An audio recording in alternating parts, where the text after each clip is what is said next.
Very nice. Thank you very much. I appreciate it.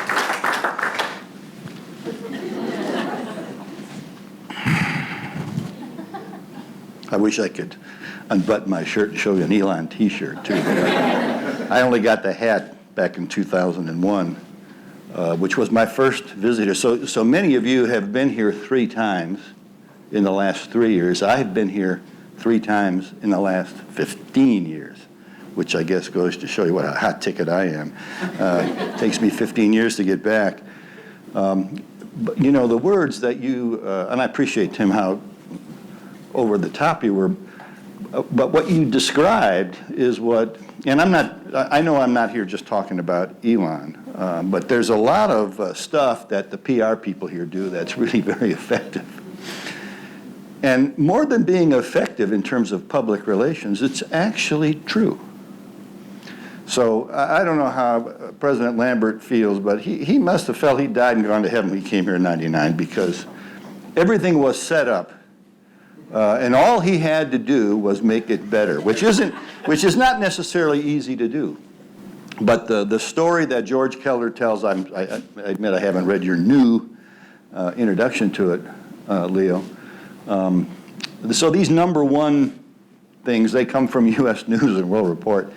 But they're based on stuff that goes on here with students. So as some of you have reminded me, I have used on occasion Elon as illustrations in talks and in things I've written. And one of you reminded me that once I said, well, that's enough about Elon, and you were sitting in the audience saying, no, it is not quite enough about Elon.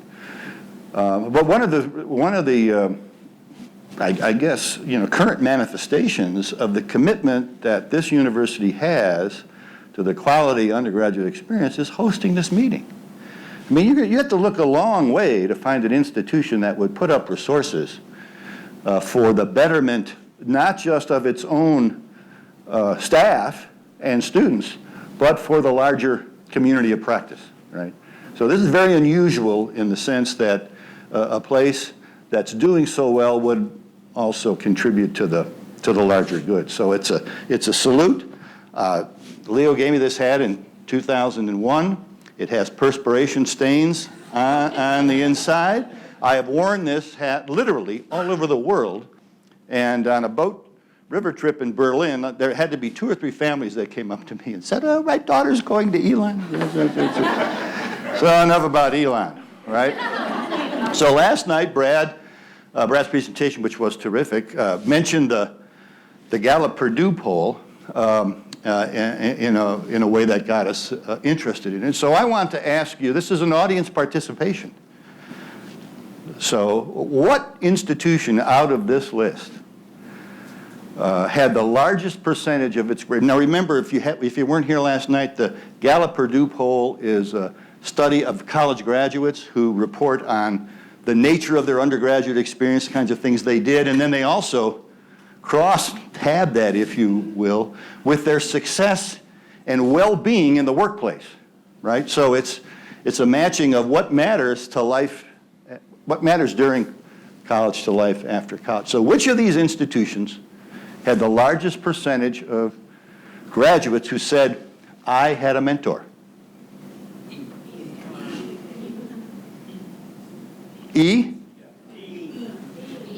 B? B is in, how many say A? Carleton College, great. Northfield, Minnesota, right? Huh? Elon. I don't think you were in the study, were you?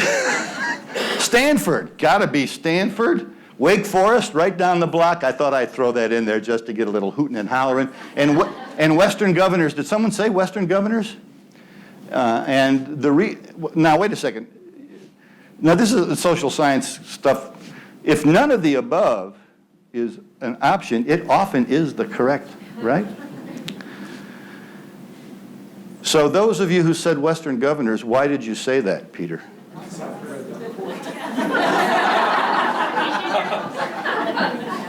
Now this is playing to Brad's point about are these really mentors or are they something else? Now, I'm casting aspersions. I don't mean to do this intentionally in Western Governors, but and this is an entirely online program of study. Put that in your mind's eye.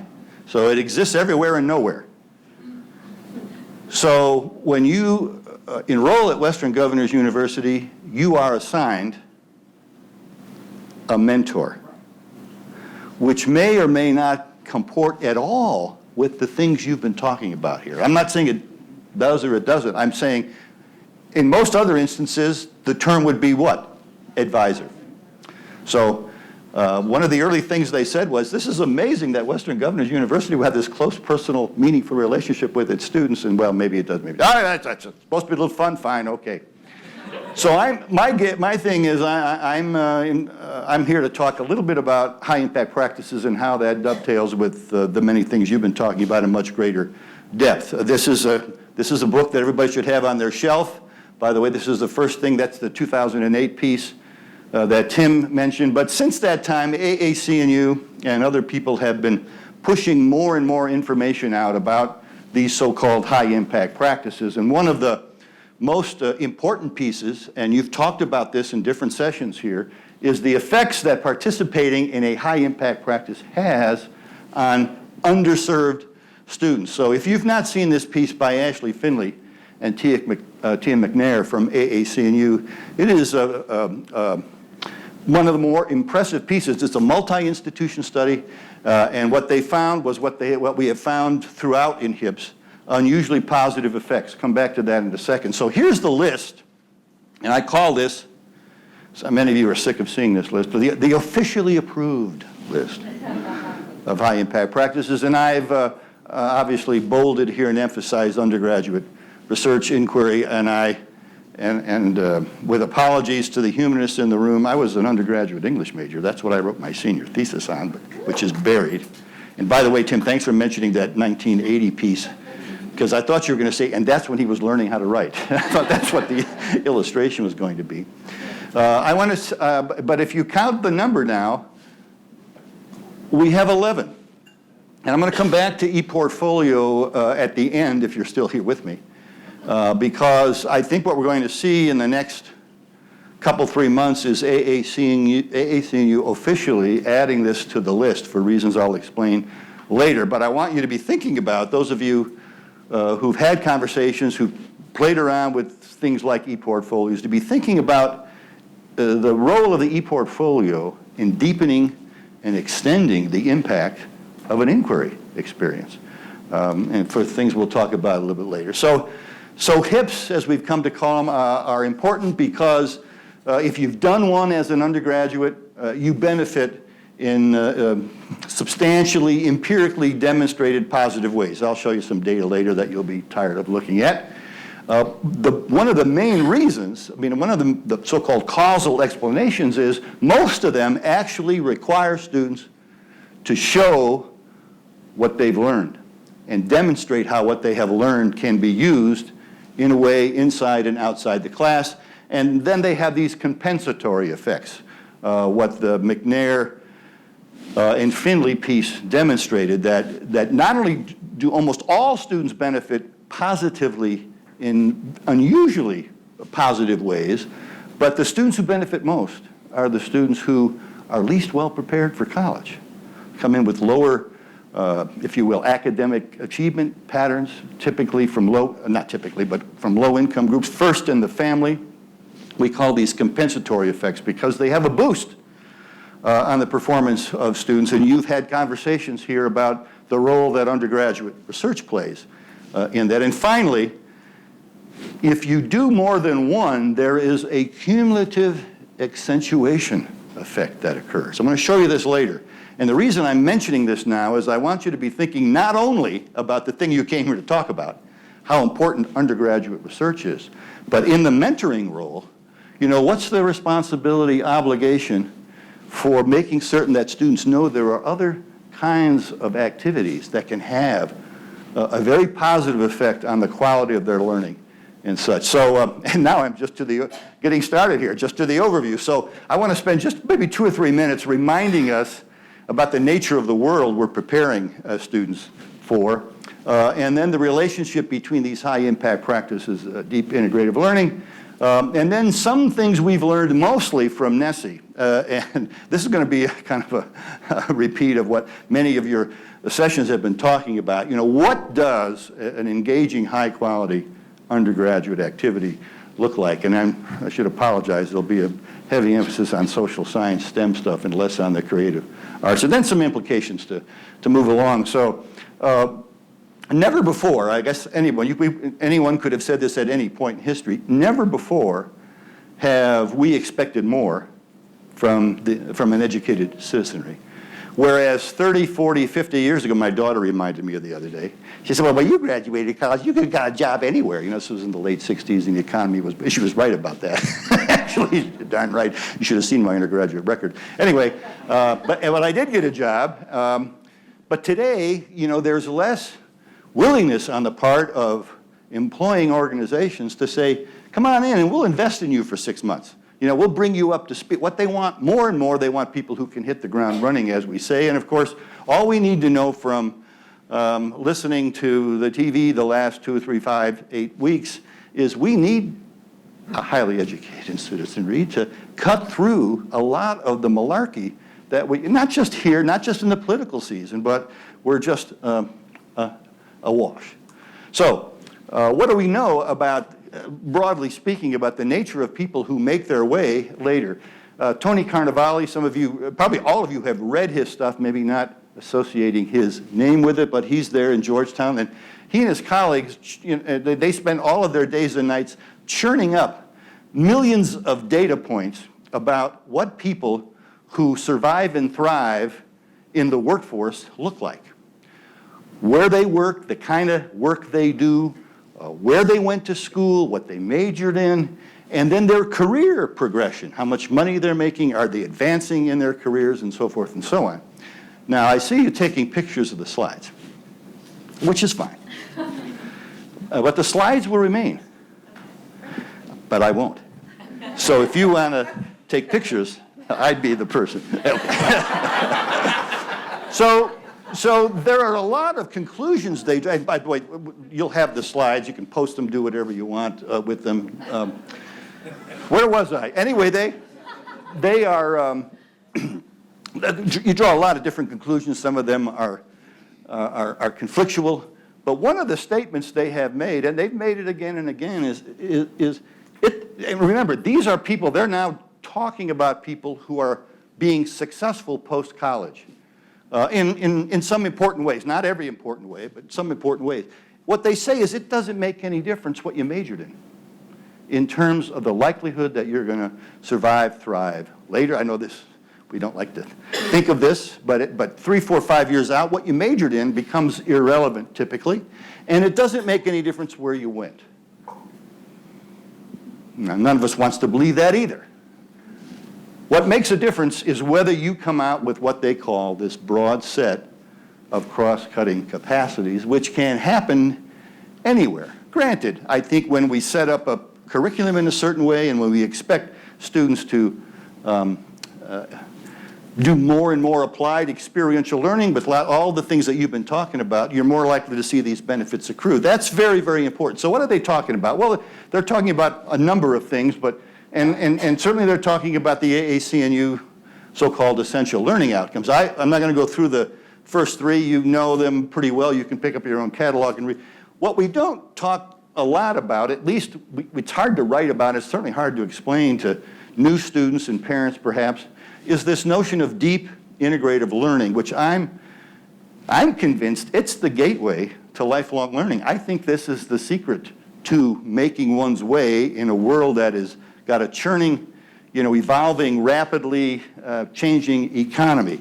And what does it represent? Well, it represents lots of different things. No one has, to my knowledge, a validated measure of deep integrative learning. But if we stop and ponder it, and the people who do a lot of writing about it, a lot of them are from Australia, New Zealand, some in Western Europe, it's the capacity, it's the demonstrated proficiency, right, in getting to the core of a language or of a problem or of a study. It's putting what it is we've learned in our own words, right, and it's putting things together in different ways that presently may not exist. And you ought to begin to see some of what it is you're trying to do with undergraduate inquiry to feed right into trying to understand the evidence here and different patterns of behavior out of a data set or a particular way of looking at a current phenomenon, and then taking this information and using it in different situations, which creates maybe a different understanding of what those data said, what those findings may have said in the first place. All of these things, this is my short version, summing up of what the world needs now, what your students need now, is the essential tasks for me at my stage of life. How do we, where, in what situations do we require, that's a strong word, students to think aloud about their own thinking, which I submit is an unnatural human act. Learn to be sure, but to think about the impact of not just what they're thinking, but what's occurring around them, and then taking what it is they've experienced over time, new syntheses and understandings, and applying it. Where do students get experience doing that? During the undergraduate years, and then connecting the various dots and sets of experience in their lives. And how often? This is not a one-time, let's wait till the senior capstone seminar. This is an ongoing process. So students get better and better and better at it. I think undergraduate, and one of the reasons I think we call undergraduate inquiry a high-impact experience is if we do this well, if students are doing these things, they in fact are getting a much deeper appreciation for what they've learned, but also seeing what they can do. So where does this miracle occur? How does it happen? Well, we've played around with it over the years with Nessie, as was mentioned earlier. And because no one has an empirically validated measure, we made one up. I mean, that's what applied social scientists do, right, Brad? I mean, you don't do it because you're in real science, not me. I'm applied social science. So we made up a set of questions that we think if a person is practicing some of these kinds of cognitive and metacognitive processing, where would they get the experience? How often, for example, do we, as I'll say classroom instructors, ask students to bring together specifically ideas from different classes, different readings, things beyond the current syllabus? How often do they talk about ideas with their teachers outside of class? Well, I suspect if you're mentoring undergraduate research, you're doing that all the time, right? How often do students get practice applying some of these theories and empirical investigations to problems in their own life? Point of all this is we created a scale, called it a deep learning scale, and it's simply how often the student says they have been asked or they've done these things in the last year of their studies, right? And we find, and this is what led us initially into the so-called HIP world, right? When we looked at these data, here's the deep learning scale. It's essentially a summation of how often students say they do these kinds of behaviors, if you will. And then there's some other scale. But let's just focus on deep learning. And obviously I've, again, bolded, underscored undergraduate inquiry. What you're looking at here is the difference between students who have done one of these and students who've not. And the advantage here is to students who've done it. So what we're showing with these plus, by the way, I should say, everything that you see on this chart is statistically significant. Doesn't that kind of give you goosebumps? Everything is, and of course, some of you know that the size of the data set matters. So we have 4.5 million students in the data set. So any question we ask comes up with a statistically significant.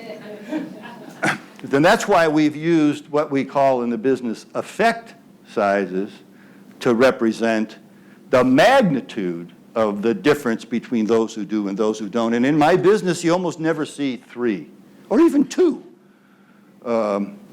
It's almost representing like a full standard deviation difference between those who've done one of these. And by the way, these are each individual. It's not a student who's done all of these, because that person would be zipping around, be at Pluto by now probably. So effect sizes. And so you see the benefits here from these things that we call high impact practices. And the reason is because students who do an undergraduate inquiry program, look at this, I mean, across the board, they are much more engaged in almost every aspect of their undergraduate experience, not just the research project, right? So we've got this kind of ballooning set of effects. That's, when we first ran these data back in '06, I said, well, there's something wrong here because these things are coming out. I said, well, there's a mistake, there's a problem with the algorithm. And we ran it, and they've been running these data now for, what, 9 years, and the patterns are the same. And now there may be self-selection going on, just as there is students who choose to do undergraduate research. We need to talk about that. But the patterns are unmistakable. They are consistent and persistent over time. And some of you have talked about this in your own work, on your own campus and other studies. What happens when students do one of these? What's the relationship to their persistence and graduation rate? So this is Cal State University Northridge, which some of you know as a Hispanic majority university these days. And so they were very curious. And this was one of the first kind of very powerful findings coming out of the CSU system about 4 years ago. No, else longer ago than that. So what you're looking at are 6-year graduation rates. I know this is pretty exciting to most of you. 6-year graduation rates.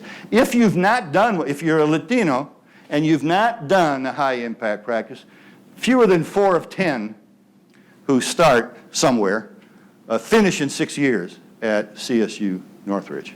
But if you've done just one, that number is now almost half of that group of students is graduating. And if you've done 2 or more, you begin to see this cumulative effect where you now have 2/3 of the students finishing. Now, at some of your campuses, you might say to yourself, 2/3, that's not very good. But if you are a Hispanic serving institution in the CSU system, this blows the top off because they're middling around the 30s, sometimes low 40s. So, and you can see a similar kind of a stepstone effect here for other students. These data have now driven the CSU system to try to figure out, and they're investing, $9–10 million a year trying to get this is a 23 campus system, trying to get other campuses to figure out how to weave at least one high impact practice, make it a requirement in their general education program. In fact, they're working now, CSU, with the National Association of System Heads in that project. And we mentioned the compensatory effects. So here's this bottom line here is a baseline of kind of aggregated learning gains. Don't get me started. This comes out of the Finley and McNair study. So these are students who've not done a high impact practice, and this is essentially what their average gains look like when aggregated by different racial ethnic groups. If you've done 1 or 2, you get a boost in your learning that's around 10 to 12% greater. Are you with me here? Kind of following this, it's kind of make-believe. But if you've done 3 or 4, there's an additional boost for virtually everybody, up to a benefit of maybe a quarter, 25% on average, greater gains across the board. Then you see what happens when you get up to 5 or 6. This is simply a representation of the cumulative effect. I'm not trying to talk you out of focusing your entire career on mentoring undergraduate research. What I am saying is you're going to get a bigger boost, and students are going to benefit even more if you can begin to tie 2 or 3 other kinds of practices. The SUNY system, 64 campuses, now is requiring every student to have at least one. They can't bring themselves to use the word HIP, so they call it an applied learning experience. But this is by administrative fiat, and campuses have Well, we'll see. Last month, they were supposed to have had every campus a plan for how they were going to pull this off at scale, applied learning. Undergraduate research would count, as would an internship, field placement, other things.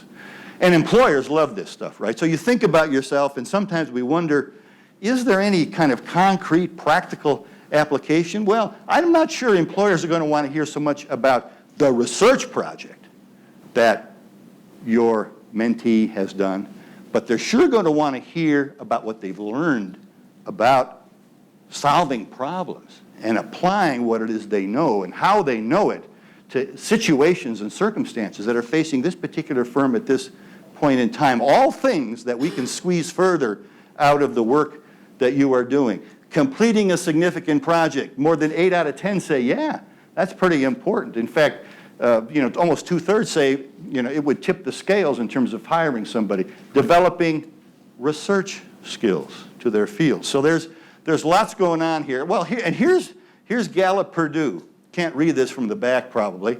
Again, we heard something about this last night, and we were bemoaning the fact that only 22% on average across all these 30,000 college graduates said they had a mentor, right? Where we are, 22%. But remember, Western governors had 80%.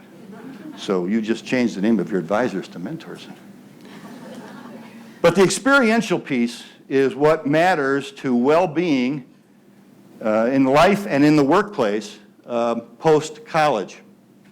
I worked on a project that took a semester more to complete. A third of the people who were reporting high performance said that they had done that. I had an internship or a job. I was active in extracurricular activities, but only 6% of 30,000 people said they did all three. And these were the highest, the people who were most satisfied with their work and were apparently doing very, very well in college. Well, the reasons that undergraduate research matters, as well as these other what they have in common is, this is the stuff you talked about at 11:15 this morning. You talked about it a little bit last night. So this is not a particularly, startling list to you. But keys here are the expectations and the amount of time and effort students invest. We've seen this across, some of these other high-impact practices, like learning communities. The students taking the same 2 classes together. On average, they spend, I didn't believe this either the first time I saw it, 20% more time a week preparing for class. If you're in, and we don't have statistical controls on this. Students just say so we don't even know how good the learning community is or how well organized and so forth is. So all of these things matter, and you can see your own work, I think, in mentoring represented on most of these bullets, particularly the feedback piece, right? And the reflecting on learning. I'm going to come back to this in the context of the research experience here momentarily. But here's John Dewey. I'm sure you recognized him. We can label activities and experiences, but what really matters is how well they are done. Our part as the mentor, the undergraduate inquirer, him or herself, right? And so we know that these aren't the only, I got 3 pieces here, so there's much more to this puzzle really, but it is this significant amount of time. It's not so much time matters, it's effort, right? It's concentrated time on something substantive that matters to both the undergraduate and the mentor. So, there's an example. Another example, another key piece of this, and again, you spoke about this in really much more forgiving terms than I'm starkly representing it here, but structured feedback, continuous over time, right? The structure is not just provided at the outset, but it continues and maybe is lessened as the student gets more experience with the project underway. But feedback is our most valuable, I think, and impactful but underused tactic to increase the quality of undergraduate learning. But feedback takes time, right? And then how well can I do this stuff? The public demonstration of competence. There's no substitute for it. It can take different forms, certainly. This is just really one thin example. But where in the undergraduate program, I'll just talk about, in the undergraduate program writ large, do we put students in situations? Sometimes we say, well, there's a capstone seminar and they'll talk about what they learned. Not nearly as powerful, right, as a project or an internship well evaluated or something along the lines of an individual inquiry experience.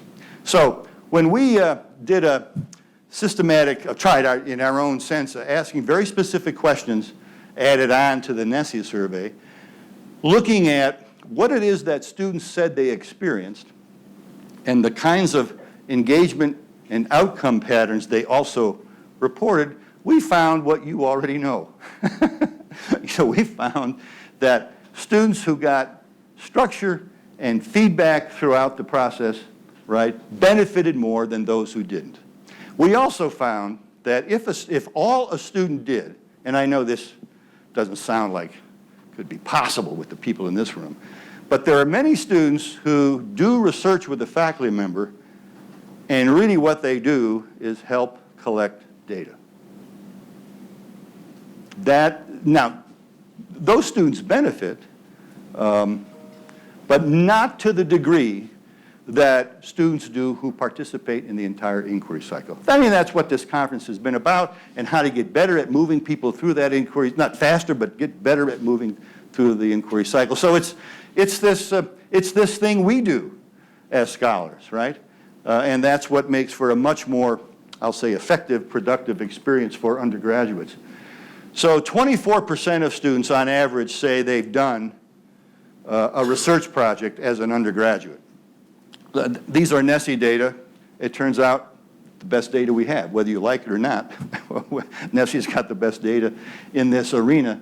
And look at Elon. I'll put that hat back on. Look at Elon. And sometimes it's 44%. Sometimes Rod Springer, he rounds up, to 45. But the issue here is about equity-mindedness. Again, something that you've talked about here.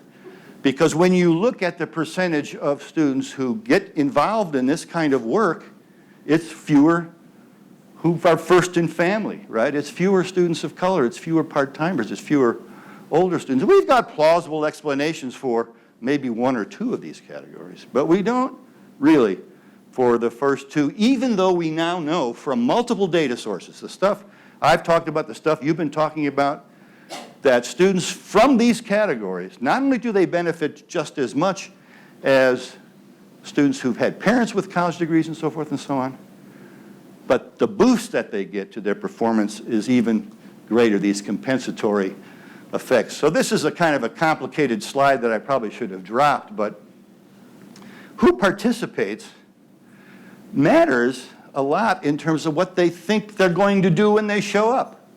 So overall, when we ask students with a different kind of a survey, beginning college student survey, about, it's about a third, but 30% of women and 37% of men, as they are starting university, say, I think I'll do a research project. By the way, it never would have occurred to me to say that when I started college as first in family. I mean, that's a pretty intimidating prospect, I think, at least it would. And of course, it is the case that we do see some students who didn't declare get involved later. But here's the thing. So you got 30% of women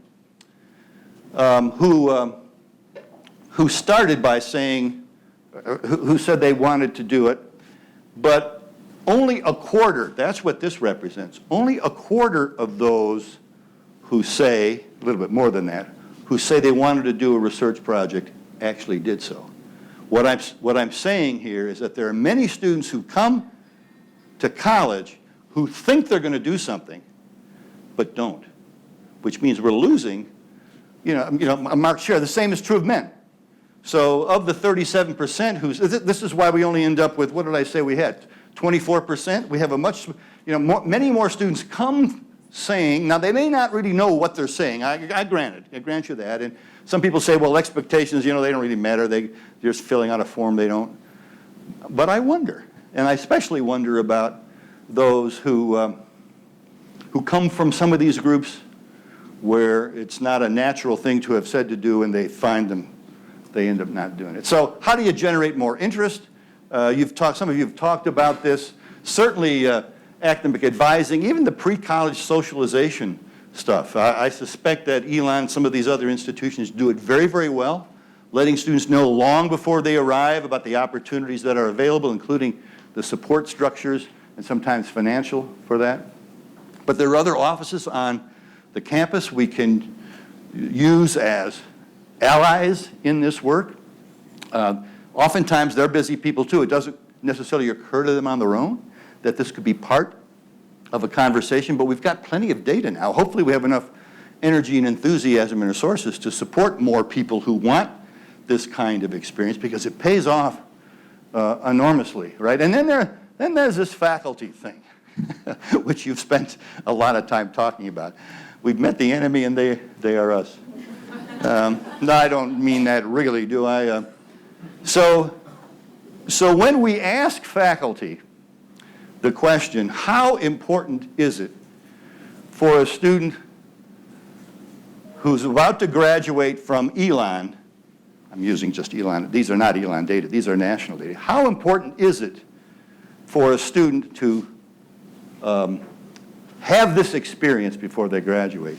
And you can see, a little bit more than half of faculty members agree that this would be a useful thing. I mean, at least we're up to 85% on a capstone culminating experience, even though we probably aren't near that percentage of programs that require a high-quality capstone experience. So that's an issue for us. And the reason it's an issue for us, I love this slide. I hope I can explain it in a way that makes sense to you. So on this, what do we call this? We call this the horizontal axis. This is the average importance that faculty and staff at an institution place on a given experience. I'm showing you just 3 here, right? And again, go figure, undergraduate research is bolded. The average importance that staff say, doing this before you graduate is important, and the percentage of students at institutions who do it. My point? If you believe it's important, somehow the institution will find a way, well, it's because of faculty will and resource allocation. And this is not saying I do it. It's saying that we believe having these kinds of experiences are important to prepare students adequately for whatever it is they're going to come to next. So attitude, motivation, will, that book about indices of quality, where did you go? Tim left. Oh, no, there he is. And then the book that came later, I don't know why you didn't mention all of my books, but we wrote about the invisible tapestry, culture in American colleges and universities. This is a cultural matter, right? Something that Elon has done very, very well, getting people to believe. So, but let's keep in mind, sometimes we get together, like-minded folks, and we kind of wonder why everybody doesn't see the world the way we do. We don't need every faculty member or staff member supervising or mentoring undergraduate research. In fact, I've heard you little snippets here and there. One of the things that stuck in their mind from last night, Brad, is there are some people we don't want to mentor undergraduate. Well, but not only that, we don't need everybody to do this. We certainly do. We certainly need critical mass. We certainly need more to do the work well, but we can sometimes get in our own way by acting as if everybody ought to do what it is I do. We certainly need balanced approaches and so on and so forth. And of course, not everything that a student does by way of an undergraduate inquiry experience. I mentioned, if all that student is doing is helping a faculty member collect data, probably little harm will come to the student. But the benefits do not nearly rise to the level as if they participated more fulsomely. And of course, we now know, oh, by the way, this is all about intentionality. All the things you've been building and talking about here, right? And I just want to point out here, this is the Harvard of Northeast Iowa, Luther College. I graduated from Luther. But I don't remember seeing anyone who looked that good when I don't know. So, obviously, the thing we want to do is what you're doing. We want students involved in the entire cycle structure as it's appropriate, much more at the beginning, less and less and less as the student is better able to take on responsibility. Where, how often, and are we as well prepared, and our colleagues, to get students in situations where they are thinking aloud about their thinking, right? During and after. I mean, things settle in. People discover things that they didn't realize or know or feel or understand until right afterwards. And what's our, I'm saying responsibility, obligation, let's just keep in mind that while this particular project that you're working with a student on is very important to you, the student, others, there are a lot of other things that can really add value to that student's experience. And we've got to be open and mindful and supportive in ways, and the kinds of conversations you have about study abroad perhaps, or what kind of internship, what kind of capstone seminar, if that's not the source of the inquiry project itself.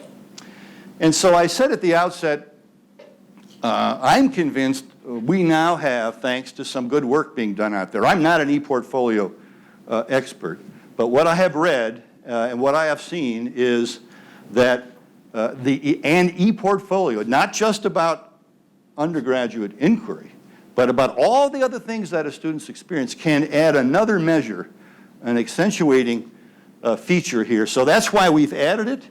And so one of the best examples of this good work going on is what was called, how many of you know about this C2L project, Connect to Learning? A few of you do. You weren't in that, were you?